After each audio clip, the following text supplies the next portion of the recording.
Good morning, students. Here I am Raghi Rashmi. I am a chartered accountant and practicing since last 13 years plus.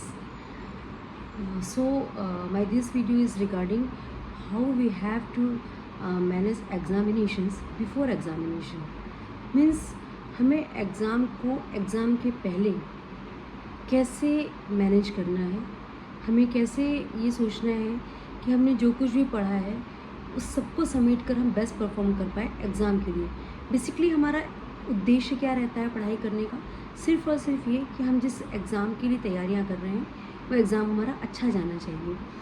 तो उस exam के अच्छा जाने के लिए सबसे पहली तैयारी ये होती है, सिर्फ पढ़ना काफ़ी नहीं होता है। एग्ज़ाम के दिन टाइम कैसे मैनेज करना है, एग्ज़ाम के पहले रिवीजन कैसे मैनेज करना है, अपनी हेल्थ इश्यूज़ को कैसे हैंडल करते चलना है, ये सारी चीज़ें बहुत इंपॉर्टेंट हो जाती हैं।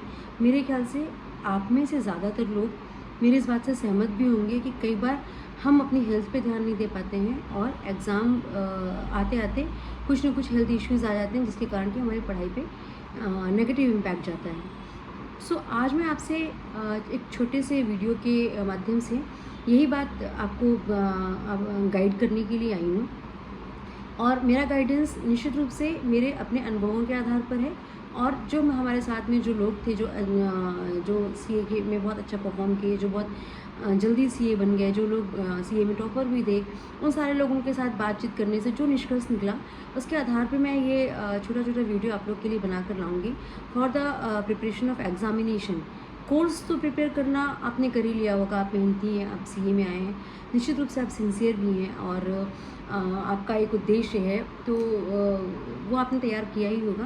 लेकिन हमें एग्ज़ाम में कैसे बेस्ट परफॉर्म करना है, this is another important part of our studies and the whole purpose of the all that. तो हमें सबसे पहले तो ये कोशिश करनी है कि किसी भी तरह से एग्ज़ाम के 5 या 6 दिन पहले हमारा पूरा कोर्स ना सिर्फ ख़त्म हो जाए बल्कि रिवाइज़ हो जाए। यदि 2 बार रिवीजन का टारगेट है तो 2 बार रिवाइज़ हो जाए।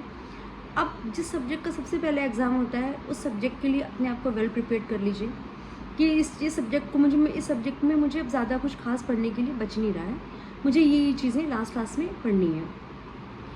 एग्ज़ाम के एक दिन पहले हमें कोई लॉन्ग आंसर, कोई ऐसी चीज़ जो समझने वाली है वो हम एक हफ़्ते पहले ही समझ चुके होंगे।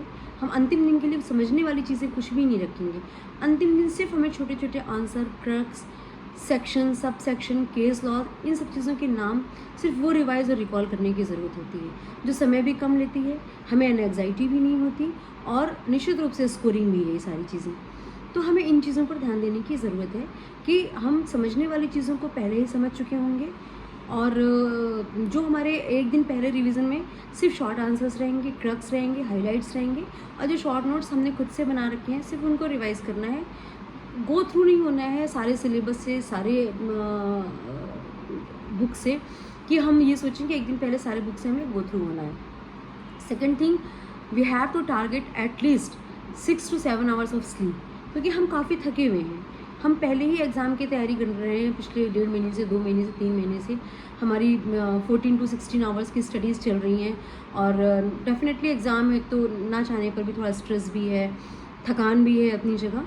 तो हमें कम से कम एग्ज़ाम में अच्छे से अपेयर होने के लिए 6 से 7 घंटे सोने हैं। इस बात को आप हमेशा याद रखिए, इससे कम का सोना एग्ज़ाम के लिए अच्छा नहीं है कहीं से भी। दूसरी चीज़, कोई एंग्जाइटी नहीं लेनी है, कोई नई चीज़ नहीं पढ़नी है, कोई भी नई चीज़ नहीं पढ़नी है आपको और रिलैक्स रहना है, जितना भी हो सके रिलैक्स रहना है, दिमाग को शांत रखना है, distraction, zero distraction, no social media. Phone को सिर्फ अपने काम के लिए इस्तेमाल करेंगे, अपनी पढ़ाई के लिए इस्तेमाल करेंगे। अपने दोस्तों से अगर बात करने का है प्लान तो थोड़ा सा कुछ खास दोस्तों से बात करके रिलैक्स हो सकते हैं, उसमें कोई दिक्कत नहीं है ना। और उसके बाद आता है कि एग्ज़ाम में जब हम एग्ज़ाम देने जा रहे हैं, बहुत सारे कोचिंग सेंटर बहुत अच्छे से इन चीज़ों को बताते हैं कि हमें कौन सा क्वेश्चन पहले पिक करना है, फिर कैसे करना है, पेपर टफ है तो कैसे मैनेज करना है। तो मैं ये मानकर चल रही हूँ कि आप सारे लोग इन चीज़ों को लेकर के वेल प्रिपेयर्ड होंगे कि एग्ज़ाम में जो क्वेश्चन पेपर हैं, जो क्वेश्चंस आते हैं उन्हें कैसे किस सिलेक्शन कैसे करना है, कि हमें फर्स्ट कब करना है, हमें सेकंड हाफ में कौन सा सेकंड आवर में कौन सा क्वेश्चन पिक करना है, किस लेंथ का क्वेश्चन पिक करना है और थर्ड आवर में हमें किस लेंथ का क्वेश्चन पिक करना है। तो ये सारी चीज़ें मेंटली वेल प्रिपेयर्ड रहिए इन चीज़ों के लिए। आपकी पढ़ाई 50% है और 50% आपका ये है जो मैंने आपको बताया कि एग्ज़ाम में अपीयर कैसे होना है। So all the best and thank you very much for listening and please मेहनत कीजिए और सफल हुई। हमारी शुभकामनाएं आपके साथ हैं। Thank you so much.